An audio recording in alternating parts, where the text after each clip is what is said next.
जिस प्रकार बंधु हमारा ब्रज द्वारिका मिलन महोत्सव चल रहा है, ऐसे ही ब्रज द्वारिका मिलन महोत्सव 5000 वर्ष पहले भी हुआ था, पर द्वारिका में नहीं हुआ था, श्री कुरुक्षेत्र में हुआ था,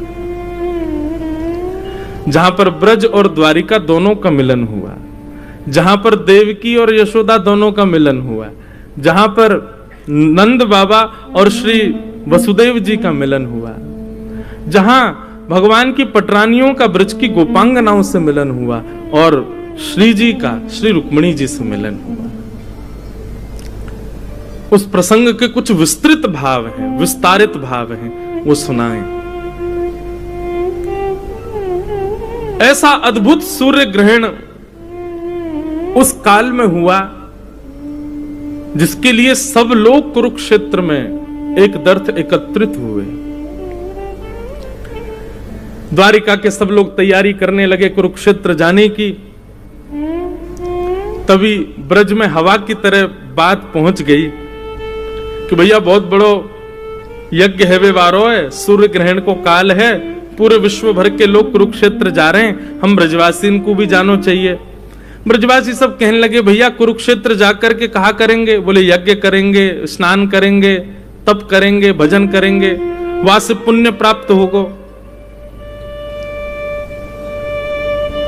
नंद बाबा यशोदा सब ब्रजवासी कहने लगे, बोले भैया हमें पुण्य की अभिलाषा ना है, या ब्रज में रहे में तो कम से कम इन ब्रज की लता पता गुल्म पत्र यमुना आदि मार्गन को देख करके कृष्ण की स्मृति बनी रहे, या मारे हमको ब्रज छोड़वे को मन न करे।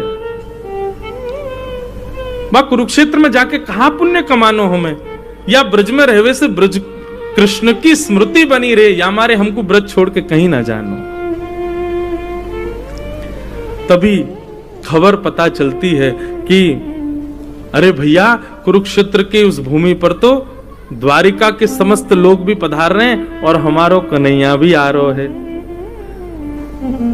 श्री कृष्ण आ रहे हैं। ये समाचार जैसे ही ब्रजवासियों ने सुना, सब नंद भवन के बाहर जाकर के बैठ गए और नंद बाबा से कहने लगे, बाबा 100 वर्ष से अधिक है गए, लाला परसों आऊंगो ऐसो कह के गयो, मैं परसों आ जाऊंगो, लेकिन जब बैरनी परसों तो कभी आवे ही ना है ना, हर दिन आई होवे परसों परसों परसों, प्रतीक्षा करें कल के बाद कल आवेगी, लेकिन कल भी ना आवे तो कल ना आवे तो परसों कैसे आ जाएगी। बरसों बीत गए, 100 वर्ष है गए। हे नंद बाबा आप अनुग्रह करो, कृपा करो, हम ब्रजवासी को लेकर के कुरुक्षेत्र चलो, कोई यज्ञ अनुष्ठान स्नान जब तब हमें कछु ना करनो भैया, या सूर्य ग्रहण के समय पर हमारो एक ही मनोरथ पूर्ण है जाए, श्याम सुंदर नेत्रन को दिख जाए। बाबा कन्हैया की मधुर स्मृतिन ते 100 वर्ष तक तो हम जीवित रह लिए, लेकिन अब आगामी समय तक यदि जीवित रहनो है तो एक दर्शन की अभिलाषा तो है, और कृष्ण दर्शन लालसा, ठाकुर जी के दर्शन की लालसा में सब ब्रजवासियों ने तैयारी प्रारंभ कर दी। बैलगाड़ियों में अपने अपने सामान रखे, खूब सुंदर, कोई बाल्यकाल के ठाकुर जी की सब सामग्री जिन्होंने सजा के रखी सब लेकर के जा रहे हैं, कन्हैया को दिखाएंगे। अरे लाला तू हमारे संग खेलो करतो, तब या रस्सी से हम खेलो करते, या झूला पे हम झूलो करते, ऐसो कियो करते, ये कियो करते। कोई गोपी ठाकुर जी की मधुर प्रिय वस्तुएं बना के ले जा रही है, बोले कृष्ण को अपने हाथन से खवाऊंगी, वागू पतो ना याद भी होगी कि नहीं, या कारण या तरीका ते सब ब्रजवासी तैयारी कर रहे हैं ठाकुर जी से मिलने की।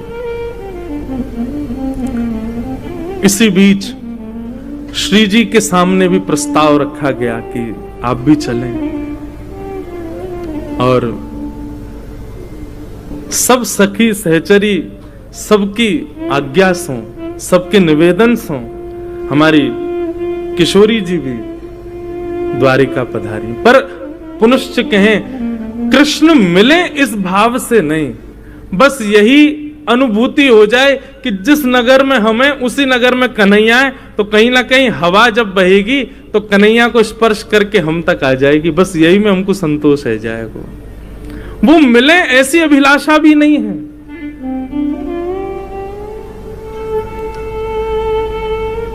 सब ब्रजवासी पहुंचे, और कुरुक्षेत्र में जाकर के जैसे ही देखा,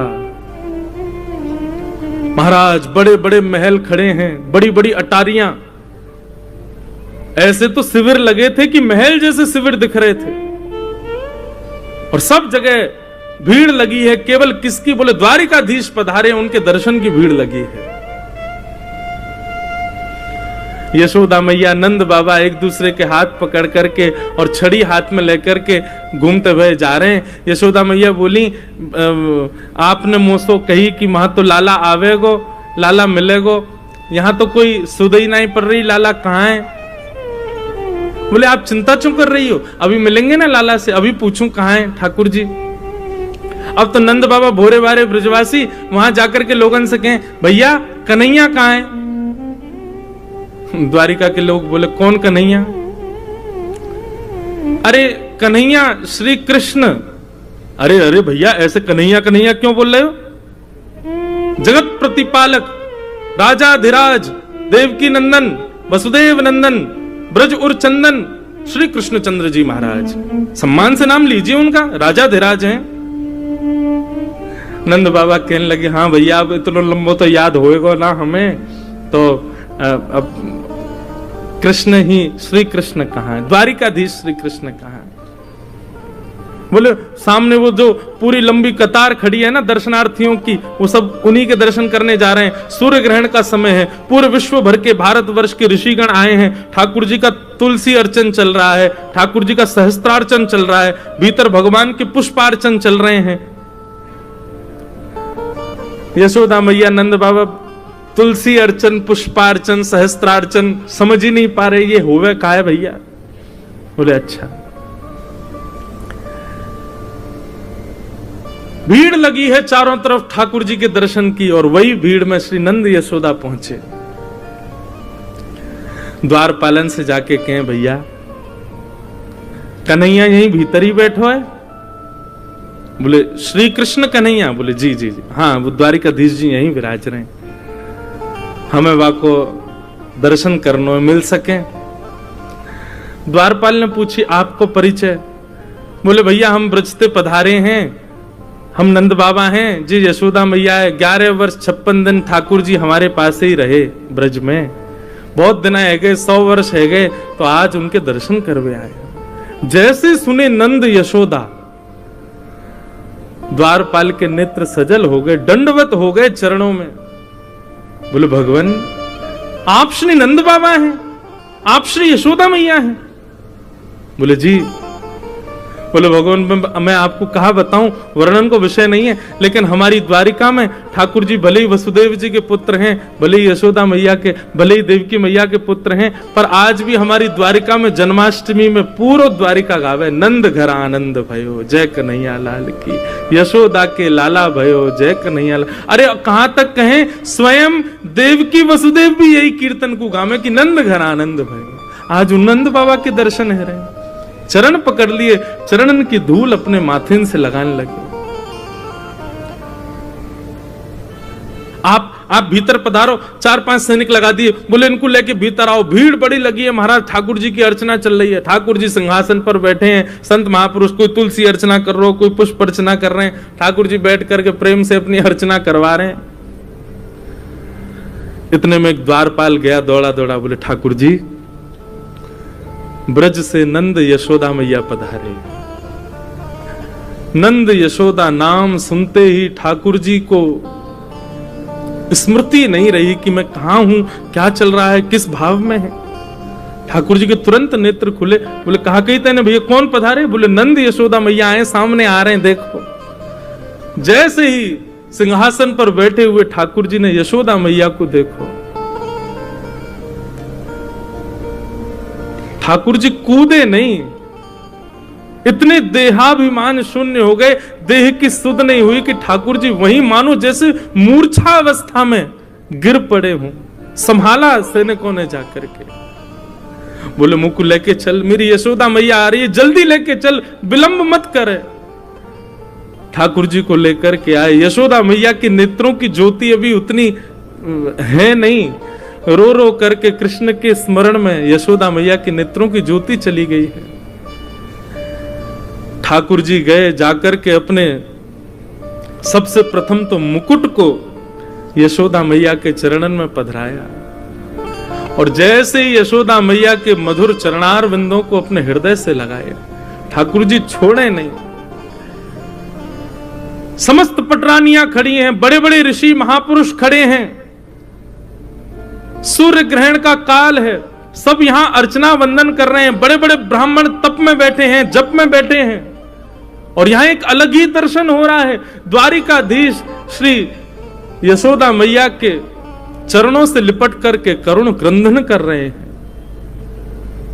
यशोदा मैया ने नीचे झुक करके लाला को उठायो, हृदय से लगायो, कभी लाला के नेत्रन को स्पर्श करें, कभी कान को स्पर्श करें, कभी नासिका को स्पर्श करें, मुख को स्पर्श करें, और स्पर्श करके मैया कह रही, लाला तू तो बड़ो ही ना भयो, तू तो बिल्कुल नेक्सो सोई है।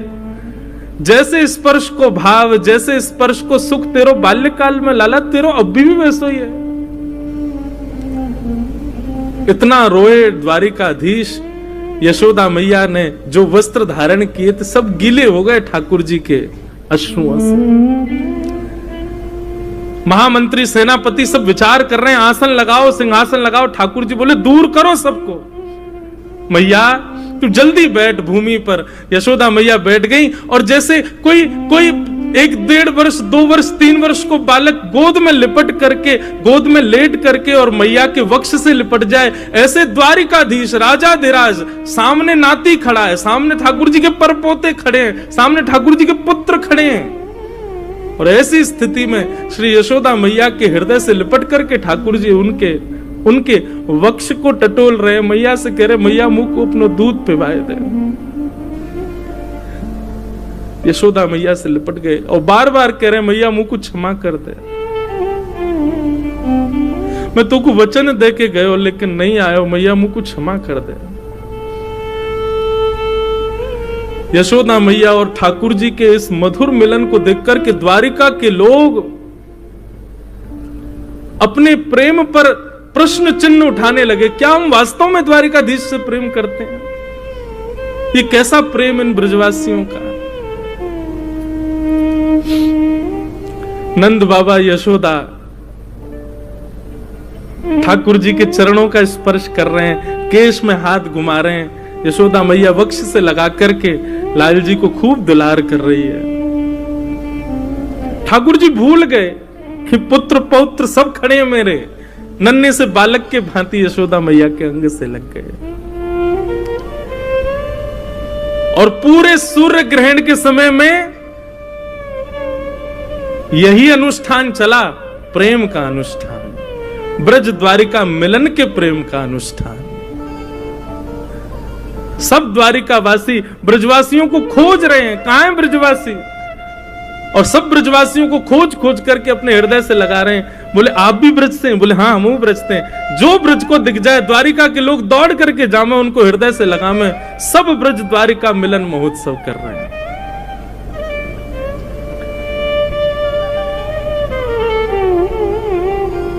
ठाकुर जी की स्थिति देख करके श्री रुक्मिणी जी आई और गोद में लेटे द्वारिकाधीश के हस्त का स्पर्श करने लगी। यशोदा मैया को जैसे दिखी, मैया बोली लाला जे लक्ष्मी सी दिख रही है, या कि देखियो केशन में कछु चमक रो है, या के गले में ऐसा सुंदर नवलखा को हार लग रहा है, भैया ये लक्ष्मी सी दिख रही है, लाला जी कौन है? जैसे रुक्मिणी जी आई, ठाकुर जी की विरह वेदना शांत हुई। भगवान अपनी स्थिति देख रहे थे, ये का भयो, ये कैसे हम लिपट गए। तुरंत यशोदा मैया की गोद में ठाकुर जी बैठ गए। अच्छा, पूज्य पिताजी महाराज कथा में एक प्रसंग कहते हैं बंधुओं कि द्वारिकाधीश भगवान के पुत्र प्रद्युम्न की आयु 50 वर्ष, भगवान के परपौत्र अनिरुद्ध की आयु 25 वर्ष और स्वयं द्वारिकाधीश की आयु 16 वर्ष। पुत्र 50 वर्ष का, नाती 25 वर्ष का और परदादाजी 16 वर्ष के। ठाकुर जी 16 वर्ष से ऊपर। 16 वर्ष तो आज 16 वर्ष के, अगर कलयुग में ठाकुर जी पधारे 16 वर्ष के नहीं होंगे, मुंह लगे और कम रह जाएंगे। क्यों? जिस अवस्था में विकार आने उत्पन्न हो जाते हैं, ठाकुर जी उस अवस्था से ऊपर नहीं जाते। विकार आने मतलब जहां पर वोकल कॉर्ड बदलना शुरू हो जाए, दाढ़ी मूंछ आनी शुरू हो जाए, आप थोड़े बड़े बड़े से लगने लग जाओ, ये समझ जाओ कि अब ये विकार अवस्था है। ठाकुर जी उस अवस्था में कभी नहीं आते। ठाकुर जी सदा सहज अवस्था में रहते हैं, बाल अवस्था में रहते हैं। तो ठाकुर जी यशोदा मैया गोद में ही बैठे हैं और मैया से कह रहे, मैया जे तेरे ही यमुना में दीपदान को प्रताप सामने बैठो है। यशोदा मैया बोली मतलब? अच्छा ठाकुर जी को एकांत में गए हो सिंहासन? नहीं, वही चौक में ही बैठे हैं यशोदा मैया गोद में, और चारों तरफ लाखों दर्शनार्थी ब्रजवासी और द्वारिका के लोग बैठे हैं। मैया जे रुक्मणी है जासे मेरो ब्याह भयो है, तेने बड़े दीपदान किए, मेरे लाला की लक्ष्मी जैसी बहू आवे, मेरे लाला की ऐसी बहू आवे कि चार लोग देख के कहें अरे भैया ऐसी बहू होनी चाहिए। मेरे लाला की ऐसी बहू आवे कि पूरा ब्रजमंडल युग युगांतर तक याद रखे। देख ले मैया तेरी बहू सामने बैठी है। एक भुजा से द्वारिकाधीश को हृदय से लगा रही हैं, दूसरी भुजा से श्री रुक्मणी जी को हृदय से लगा रही हैं। रुक्मणी जी के भी नेत्र सजल हो गए यशोदा मैया के अंग से लग करके। खूब स्नेह किया। अष्टपटरानियों को अपने हृदय से लगा करके यशोदा मैया ने जो उनके पास था, कड़ूला, कंगन, हाथ, बोले अब तो पहले तो लाला कोई मुख दिखाई भाई ना, आज ही है रही है तो आज ही ये अनुष्ठान चला था सूर्य ग्रहण पर कुरुक्षेत्र में, प्रेम का अनुष्ठान। यशोदा मैया कोई को अपनी पाजेब उतार के पहना रही हैं, कोई को अपने हाथन की अंगूठी दे रही हैं, कोई को अपने गले को हार उतार के दे दें, कोई को अपने कानन को कुंडल दे रही हैं। सब मना करें, बोले मैया आपको, बोले नहीं ये मेरी मुख दिखाई है, तू मेरी बहू है, मेरे लाला की बहू है, क्यों नहीं दूंगी, ये सब तुम्हारा ही तो है, तुम्हारे काजी तो मेरे पास है। देवे को अवसर ना मिलो, आज मिलो तो पीछे क्यों रहूं। ये था बंधुओं ब्रज द्वारिका मिलन। और तभी पता चली भीतर बैठी देवकी मैया को कि यशोदा जी आई।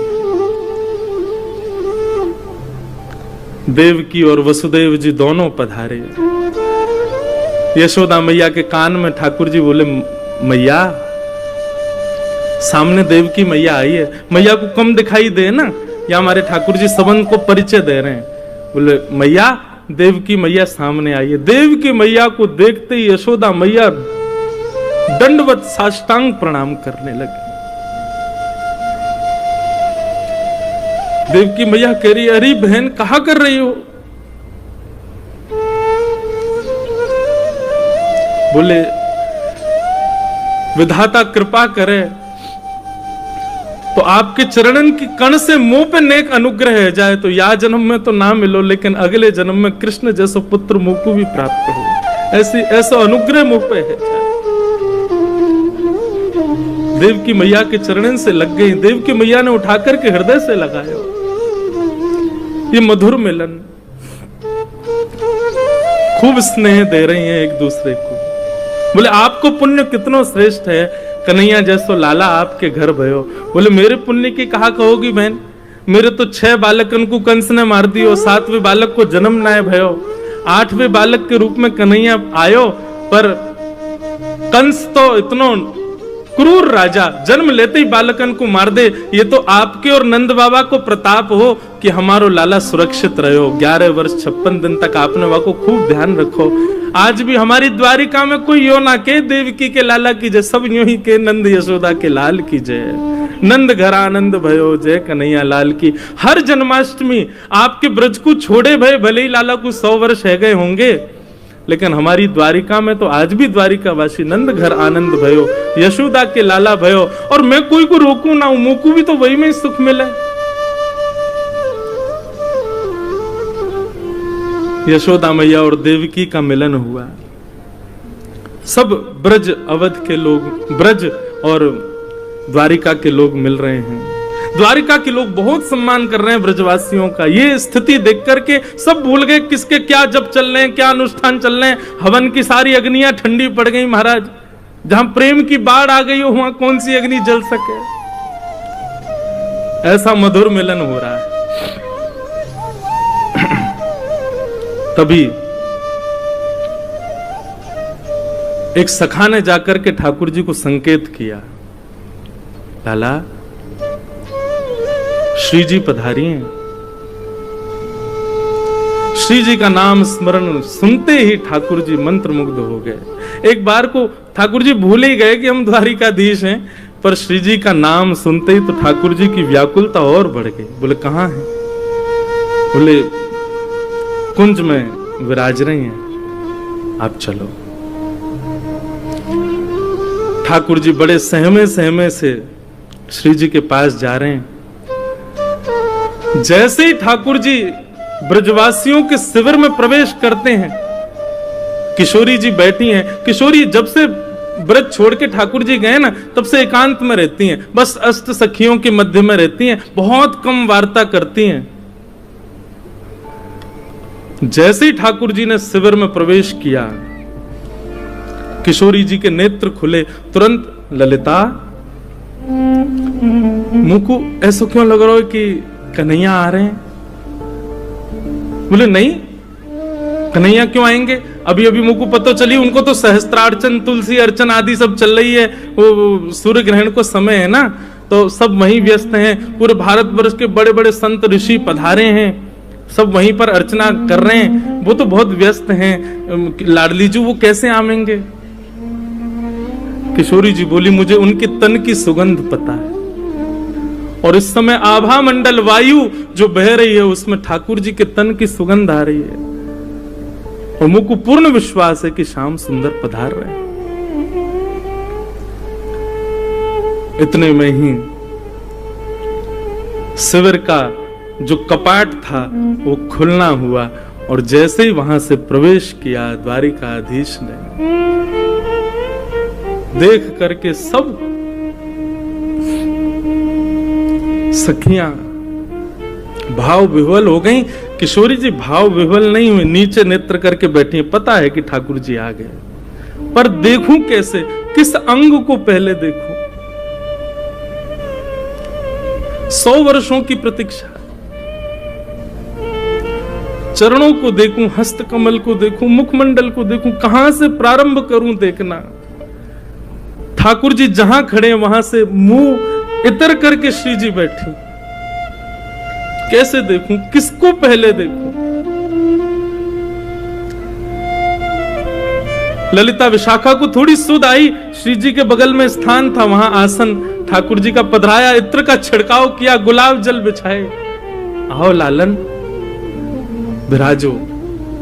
ठाकुर जी बोले नहीं, अपना मुकुट उतार करके श्री जी के चरणों में रखे, और श्री जी के सिंहासन से टेक लगा के ठाकुर जी चरणों में विराजमान हो गए, चरणों में बैठ गए।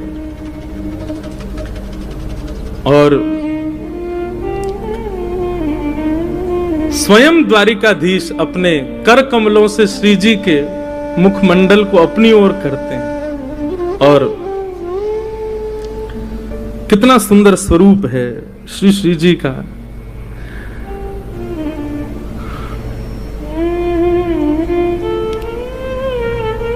स्वामी श्री हरदास जी महाराज का एक पद है बंधु, ठाकुर जी क्या कहते हैं श्री जी को देख करके?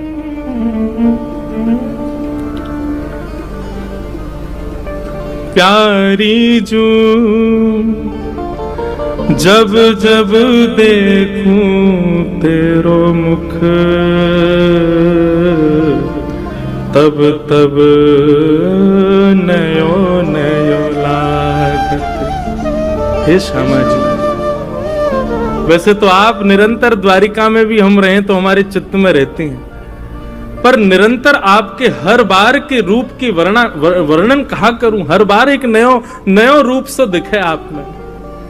स्वामी श्री हरदास जी कहते हैं, प्यारी जू जब जब देखूं तेरो मुख, तब तब नयो नयो लागे, तब तब नयो नयो लागे। ऐसे भ्रम होत में काहू, देख न री दुति को दुति लेखन न कागत। ऐसा लगे आपको देखकर कि शायद पहले मैंने कभी देखो ही ना, ये तो कोई नया रूप है। रूप तो वही है, लेकिन वाकई कांति ऐसी अद्भुत है जाए कि हर बार ऐसा लगे कि मैंने कोई नया रूप देखो।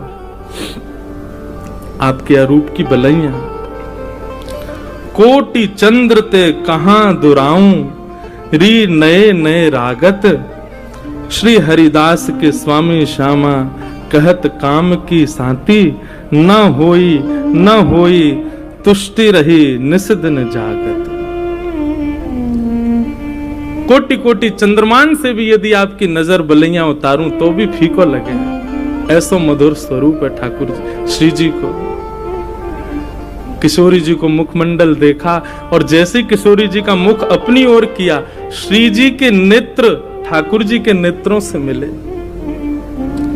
अब श्री जी भी अपने सिंहासन से उतर करके नीचे विराजमान हो गए और विराजमान होकर के कहती हैं, श्याम सुंदर 100 वर्ष की प्रतीक्षा के बाद आए हो, कछु दोगे नहीं मुझको? ठाकुर जी बोले, जो मांगोगे सो देंगे, आप आज्ञा करो एक बार, कहा चाहिए? बोले, जादिन आप ब्रज छोड़ करके गए, हमसे एक वचन लेकर के गए कि हे श्यामाजू, एक अश्रु बिंदु भी यदि पृथ्वी पर गिरा तो मैं अपनी लीला उसी समय संवरित करके प्रस्थान कर जाऊंगा। यदि आप चाहती हैं कि आगे की लीला संवरण हो, आगे की लीला व्यवस्थित चले, तो आप मुझे वचन दीजिए कि एक अश्रु बिंदु भी आपके नेत्रों से नीचे पृथ्वी पर गिरना नहीं चाहिए। प्रलय आ जाएगा, पृथ्वी रसातल में चली जाएगी। आपके वह वचन को निर्वहन करते भई आज 100 वर्ष है गए, एक अश्रु बिंदु भी मेरे नेत्रन से नहीं आई है। मैं आपसे यही मांगना चाहूंगा, आज मुझको आज्ञा दे दो। वो जो हृदय में सागर, वो जो हृदय में तालाब नदी बन चुका है और नदी के भाव से अब सागर बन चुका है, वाकु अब यहां से प्रस्थान करन दो, मुझको रोवे को वरदान दे दो, मैं थोड़ा रोना चाहूंगा। 100 वर्षन से 2 कार्य श्री जी ने नहीं किए, एक तो सोई नहीं है, दूसरे नेत्रों से एक अश्रु बिंदु भी प्रकट नहीं किया है। और आज ठाकुर जी के उस मधुर रूप को देख करके श्री जी कहती हैं, आप आज्ञा करो। ठाकुर जी भाव विह्वल हो गए, हृदय से लगा लियो, चिन्मय चैतन्य स्वरूप श्री जी और ठाकुर जी एक दूसरे में विलीन हैं लगे।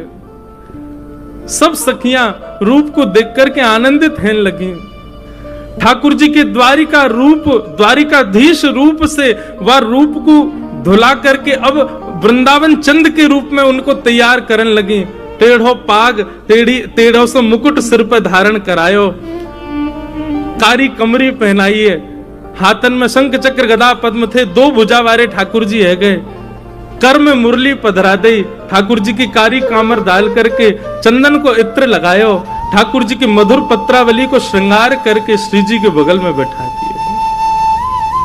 द्वारिकाधीश साक्षात कृष्ण रूप दिख रहे हैं। सब सखियां सहचरियां इस रूप को देख करके कह रही हैं, लाला 100 वर्ष पहले के रूप को देख करके आज तक जीवित रही, अब आज यार युगल रूप को देख के आगामी 100 वर्ष तक तुम ना भी दिखोगे तो भी रह लेंगे, बस आज दिख गए यही बहुत है।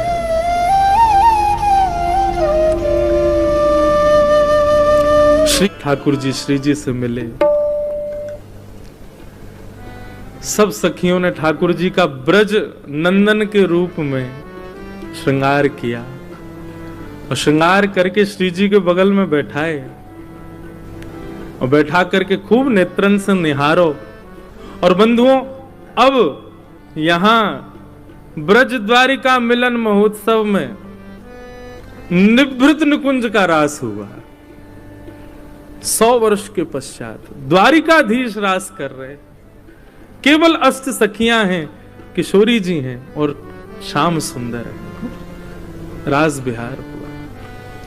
रास बिहार के पश्चात श्री जी ने अब आज्ञा, ठाकुर जी ने आज्ञा मांगी, हे लाडली जी, अब बस कछु दिना की प्रतीक्षा और है।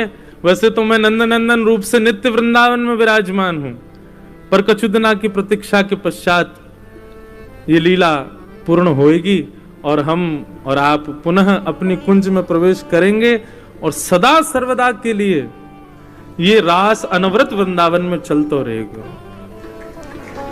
और श्री जी बोली, फिर से समय देके जा रहे हो आप? पहले परसों को समय देके गए, और या बार तो आप, पिछली बार तो चलो परसों के भरोसे हम रह लें, इस बार तो आपने परसों भी नहीं कहा है। ठाकुर जी चरणन में गिर गए, बोलो मुझको क्षमा कर दो, ये लीला करना बहुत आवश्यक है। अभी यदुवंशी को संहार आदि सब क्रिया है, आपकी आज्ञा से सब होएगा। वह को पूर्ण करते ही मैं वैकुंठ नहीं जाऊंगा। कहा करूं वैकुंठ ही जाए, नहीं जाऊंगा, सीधे वृंदावन आऊंगा, और सदा सर्वदा के लिए वृंदावन में हम आप निवृत्त निकुंज में लीला विहार करेंगे। ब्रज द्वारिका में मिलन में यह वचन किशोरी जी ने दियो, ठाकुर जी ने दियो। किशोरी जी जिद्दी नहीं है, किशोरी जी पीछे थोड़ी पड़े ठाकुर जी के, जामे आपकी रुचि। जैसा आपको, कितना सुंदर भाव भाई जी का, ये मैंने पहली बार गाया, मुझे तो आता भी नहीं, बस गा दिया। ऐसे 16 गीत हैं, एक गीत ठाकुर जी गाते हैं, फिर दूसरा गीत किशोरी जी गाती हैं, फिर एक गीत ठाकुर जी गाते, फिर किशोरी जी गाती हैं। ऐसे भाई जी ने आज ही सुबह जब देख रहा था तो हमारा एक बालक हमसे बोले, महाराज जी कभी श्री जी की कृपा हो तो अगले, या कभी भी कोई वचन नहीं दे रहा हूं, पर ठाकुर जी के ही उत्सव में, वर्ष भर तो हम कथा करते हैं, ये तो हमारी लाल जी से चर्चा है, इसमें कभी 16 गीत गाएंगे, पूरे 16 गीत जो ठाकुर जी और श्री जी के हैं, और उन्हीं पे ही चर्चा, जो यथामति शक्ति गुरुजनों की आज्ञा लाल जी की इच्छा से होगी वो करेंगे।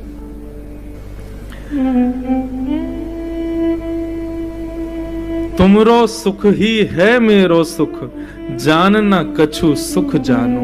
आप जिसमें सुखी वही मेरो सुख है, और मेरे लिए अन्य कोई मेरे द्वारा निर्मित कोई सुख नहीं है लाल जी। आपको जिसमें प्रसन्नता वही मेरा सुख है, तो मैं अपना सुख बताऊं कैसे? श्री जी के भाव सुन करके ठाकुर जी ने आज्ञा मांगी, ठाकुर जी वहां से प्रस्थान कर गए। आज 100 वर्ष के बाद श्री जी ने पहली बार कही, ललिता जी शयन शैया लगाओ, आज शयन करेंगे हम। 100 वर्ष के बाद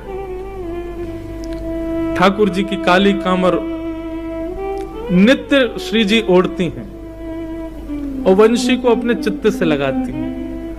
आज 100 वर्ष के बाद श्री जी को निद्रा आई है,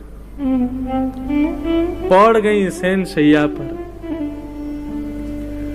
ठाकुर जी जैसे ही लौट करके गए, ठाकुर जी का अद्भुत श्रृंगार ब्रज के नंदन बना के भेजे गोपी ने। ऐसा श्रृंगार तो कभी द्वारिका में भी नहीं हुआ ठाकुर जी का। श्रृंगार को देख करके महाराज रुक्मणी को यह भी भान नहीं रहा कि मैं रुक्मणी हूं। ऐसा रूप, ऐसा सौंदर्य, ऐसा श्रृंगार। श्याम सुंदर, हे द्वारिकाधीश, कहां गए थे आप? ये इतना सुंदर श्रृंगार। ठाकुर जी के नेत्र ही बता रहे थे कहां गए थे। नेत्रों में हल्के हल्के अश्रुबिंद हैं, नेत्र लाल पड़े हैं। समझ गई रुक्मणी जी कि श्री जी पधारी। ठाकुर जी तो जाकर के अपने कक्ष में विराजमान हो गए, लेकिन रुक्मणी जी की व्याकुलता बढ़ गई अब कि मैं जाऊं, मैं भी श्री जी का दर्शन करूं। अपनी अष्ट सखी, अष्ट भगवान की पटरानियों को संग लेकर के श्री रुक्मणी जी गई हैं श्री जी का दर्शन करने के लिए। आज श्री जी पौड़ी हैं, पहली बार 100 वर्ष बाद सोई। ललिता विशाखा को बड़ो चैन मिलो है, द्वार पर बैठ गई हैं। बोले कि अब चाहे ब्रजवासी अपनों ग्रहण आदि पूर्ण करके चली जाए, श्री जी तो तभी जाएंगी जब निद्रा पूरी होगी। 100 वर्ष की निद्रा है। मधुर सुगंधी ठाकुर जी के अंग की आ रही है, कारी कमरी हो रही भई है, वंशी चित्त से लगी भई है। श्री जी मधुर शयन कर रही हैं। जैसे ही रुक्मणी जी आई, रुक्मणी जी के आते ही श्री जी उठ करके अपने आप बैठ गई और बोली, ललिता जरा देखियो, मुझे लगा श्याम सुंदर फिर आ गए। बोले अब कहा भाई, अब तो श्याम सुंदर नहीं आए थे। बोले श्याम सुंदर को हृदय से लगा के रुक्मणी जी आई तो उनके तन की सुगंधी रुक्मणी जी में से आ रही थी, और श्री जी को उसी से ही भान हो गया कि श्याम सुंदर आए। उठ के बैठ गई श्री जी। बोले ललिता देखियो द्वार पर श्याम सुंदर आए। ठाकुर जी फिर आए। अब की बार द्वार खोल करके देखा तो रुक्मणी जी खड़ी हैं। आहा, द्वार खोला था श्री ललिता जी ने। ललिता जी की रूप माधुरी देखते ही श्री रुक्मणी जी तो नतमस्तक हो गई, प्रणाम करने लगी कांति देख करके। हे श्यामा जू, हे लाडली जू, आपको बारंबार प्रणाम करूं, आपकी बलैया लाऊं, ऐसा सुंदर रूप, ऐसा सुंदर माधुर्य। ललिता जी ने तुरंत उठाई, बोले नहीं, मैं ललिता हूं। श्री जी तो भीतर विराज नहीं है, शयन कर रही हैं आज। आप कहो। रुक्मणी तो बस बोले ही नहीं पाई, शब्द ही चले गए। बोले कि ये दासी की सुंदरता है तो श्यामाजू की सुंदरता क्या होगी? नेत्रों में सामर्थ्य नहीं है देखने की। एक बात कहूं बंधुओं, कई प्रश्न और कई भाव आते हैं कि वृंदावन में श्री जी के दर्शन क्यों नहीं है। या को एक भाव यही है कि श्री जी को देखवे की सामर्थ्य केवल और केवल ठाकुर जी में, हम में है ही ना है, हम देख ही ना सके उनको, या हमारे श्री जी के दर्शन हो में ही ना है। और एक बात कहूं, ठाकुर जी दिख जाएंगे, ब्रजवासी दिख जाएंगे, ब्रज की पूरी लीला काउदना प्रत्यक्ष दिख जाएगी, लेकिन श्री जी को देखवे के लायक हमारे पास नेत्र है ही ना है, उनके दर्शन तो ना है सके। उनकी तो कृपा ही इतनी है, उनको तो भाव ही इतना कि वाकू बोलते बोलते रसिक जन भावुक कह जाएं। श्री जी को नाम गाते गाते लोग कितने वर्षन की समाधि में चले। और इनकी छोड़ो, श्रीमद् भागवत के वक्ता श्री शुकाचार्य जी महाराज, श्री शुक मूर्छित भय मास षट, 6 महीने के लिए मूर्छित हो गए शुकाचार्य जी श्री जी का नाम बोलते ही। जिनका नाम, जिनका रूप, जिनकी लीला, जिनके केवल अनुभव मात्र से ऐसी स्थिति हो जाती है, वो प्रत्यक्ष दिखेंगी हमको? संभव नहीं, हम में सामर्थ्य नहीं। रुक्मणी जी आदि आई, बोले श्री जी के दर्शन करने। ललिता जी बोली आज शयन में है, और ये कोई साधारण शयन नहीं है, 7 वर्ष के पश्चात का शयन है। या हमारे हम किशोरी जी को उठाए ना सकें, पर आपकी बहुत इच्छा है तो झरोके में से श्री जी को दिखा देंगे। और एक झरोके में लेके गई। बंधु एक बात कहें, वृंदावन दर्शन की रीति है, प्रत्यक्ष श्याम सुंदर को नेत्रों से मत देखो। कोई खंबा हो, कोई व्यक्ति आगे खड़ा हो, उसके पीछे छुप के श्याम सुंदर को देखो, उनके दर्शन नहीं करो, उनको ढूंढो कहां है। प्रत्यक्ष जाकर के आप श्याम सुंदर को 2 नेत्रों से देखने का प्रयास करते हैं, वो दर्शन नहीं है। वो दर्शन द्वारिका में चल जाएगा, जगन्नाथपुरी में चल जाएगा। वृंदावन तो झरोकों से देखने का विषय है, वहां तो छुप के देखो, स्वयं को छुपा करके देखो। रुक्मणी जी ने जैसे ही झरोके में से झांका, कारी कमरी ओढ़ी है श्री जी ने, वक्ष पर ठाकुर जी की वंशी वेणु को लगाए श्री जी लेटी हैं। और बस उसी समय रुक्मणी जी का देखना हुआ, और उसी समय श्री जी ने कारी कमरी में से नेक अपनो चरण बाहर निकारो, और वह चरण को देखते ही महाराज रुक्मणी जी के सारे आर्थ नष्ट हो गए, सारा अहंकार नष्ट हो गया, जो भी विषाद रहे होंगे भीतर वह भी नष्ट हो गए। बस पूर्णतया ललिता जी के हाथ पकड़ लिए, बोले मुझे वापस नहीं जाना, अब मुझे इनके चरणों में ही रहना है, मुझे वापस नहीं जाना। आप कृपा करो, मुझ को भी दासी बना दो, मुझ को भी संग सहचरी रख लो, मुझे द्वारिका नहीं जाना। ये स्थिति है श्री किशोरी जी के चरणार बिंदों की, कि नित्य ठाकुर जी के संग रहने वाली रुक्मणी जी ठाकुर जी का त्याग करने को राजी हो गई, लेकिन किशोरी जी के चरण नहीं छोड़ेंगे। अभी मुख तो देखा ही नहीं है, अभी तो चरण देखे हैं श्री जी के। क्रंदन करने लगी, भाव क्रंदन रुदन करने लगी श्री रुक्मणी जी, मुझे चरणों में रख लो, धन धन राधिका के चरण। ऐसे चरणार बिंद श्री जी के, मुझे इनकी सेवा करनी, एक बार स्पर्श करा दो बस। मैं आपको और कुछ नहीं कहूं, मुख देखने की भी इच्छा नहीं, बस चरण का दर्शन करा दो, एक बार समीप ले जाकर के नेक चरणन से मेरो स्पर्श करा दो बस। तब ललिता आदि विशाखा भाव विह्वल रुक्मणी जी को दोनों भुजाओं से उठा करके चल भी नहीं पा रही हैं, लेकर के जैसे ही कक्ष में आई, श्री जी के चरणार बिंदों का जैसे ही स्पर्श किया, उठ करके बैठ गई। किशोरी जी रुक्मणी जी को देखा, रुदन कर रही हैं, अविरल अश्रुधार, और जैसे ही श्री जी के मुखमंडल को देखा रुक्मणी जी ने, रुक्मणी जी कह रही हैं कोई पूछ लो मुझसे कि श्री जी कैसी दिखती हैं, कोई तो पूछो मुझसे कि श्री जी का दर्शन कैसा है। पहली बात तो वर्णन कर नहीं पाऊंगी, और दूसरा अगर आप पीछे पड़ जाओगे तो बता नहीं पाऊंगी, बस ले चलूंगी कहां, श्री जी के पास नहीं, श्याम सुंदर के पास, और श्याम सुंदर को ले जाकर के सुंदर चुनरी पहनाऊंगी, सुंदर आंखन में काजर लगाऊंगी, उनके घुंघराले केशन को खोल दूंगी, बस अपने भाव से उनके श्याम वर्ण को गौर वर्ण कर दी, समझियो यही है श्री जी, यही है किशोरी जी, यही है हमारी लाडली जी। कोई अंतर नहीं है, कोई भेद नहीं है। रुक्मणी जी तो ये आश्चर्य में है कि दोनों एक से ही दिखते हैं, बिल्कुल ऐसे ही नेत्र हैं श्री जी के, वैसे ही नेत्र हैं ठाकुर जी, वैसी नासिका, वैसे ही ओष्ठ, पलक झपकने को तरीका भी सबन को अलग होवे, श्री जी और ठाकुर जी पलक भी वैसे ही झपके जैसे एक ही है, बिल्कुल कोई अंतर नहीं। रुक्मणी जी से ज्यादा कौन जाने, 24 घंटा ठाकुर जी की सेवा में रहे, गर्दन हिलावे को, बोलवे को, उठवे को, अचकवे को, सब बिल्कुल एक जैसा है, बस गौर वर्णा है, वो श्याम वर्ण है, कोई अंतर नहीं।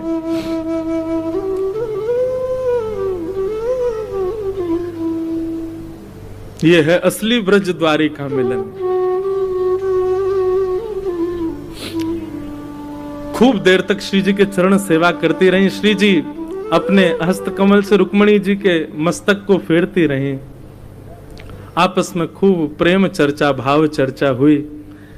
रुक्मणी जी ने प्रार्थना की कि श्री जी 16,100 सखियां और है, मेरी बहन 16,100 और हैं, आप कृपा करो ना, मैं तो चाहूं कि ऐसा दर्शन उनको भी प्राप्त हो। ये सेवा आप तो ऐसी कृपा कर दो, हम यहां से द्वारिका जाएंगे ही नहीं। 16,108 को आप अपने संग ले चलो। अगर आप हमसे पूछो तो हम तो आपको वरण कर, आपसे ब्याह करने को तैयार हैं। 16,108 आपके संग चल देंगे वृंदावन, हमें ना जानो द्वारिका।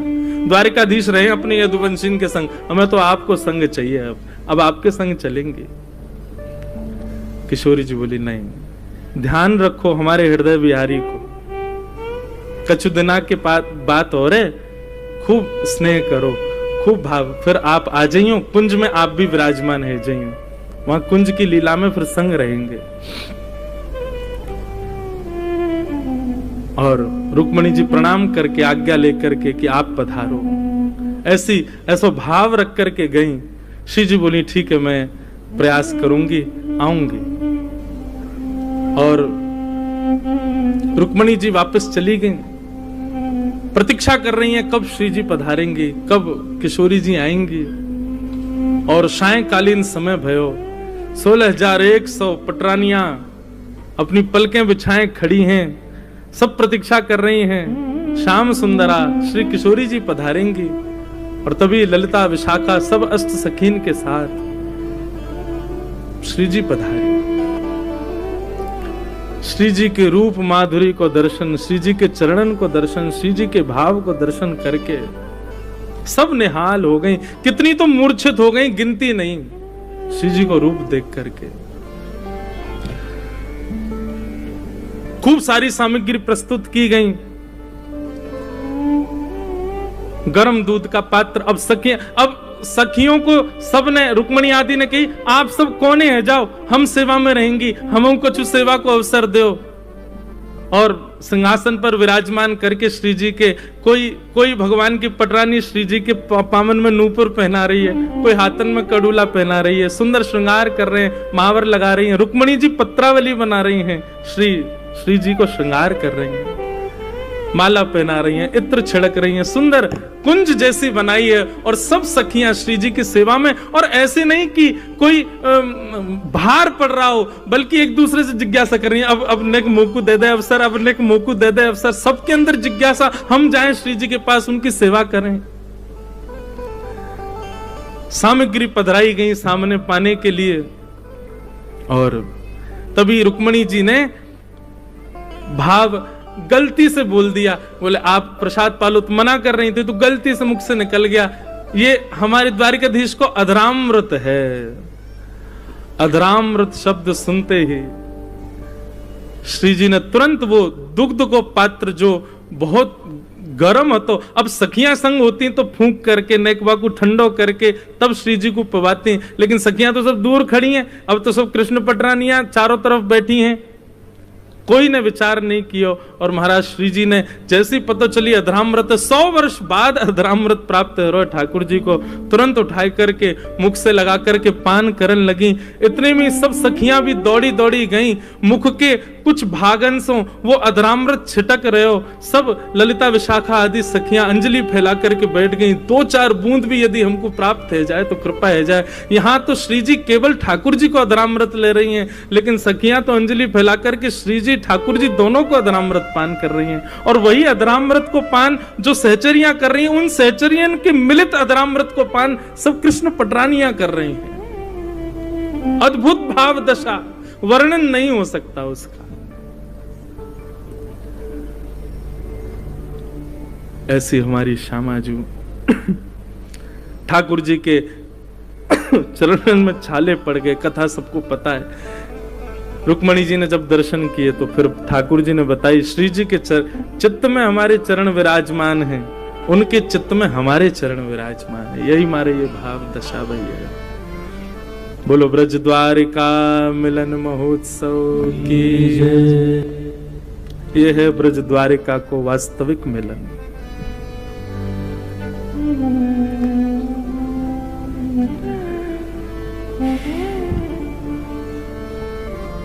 आज कथा को भाव कहीं और ही चलोगे, लेकिन ब्रज द्वारिका मिलन महोत्सव यही तो है वास्तविकता। ऐसो प्रेम, ऐसो भाव, ऐसी श्यामाजू से हम बारंबार प्रार्थना करें कि किशोरी जी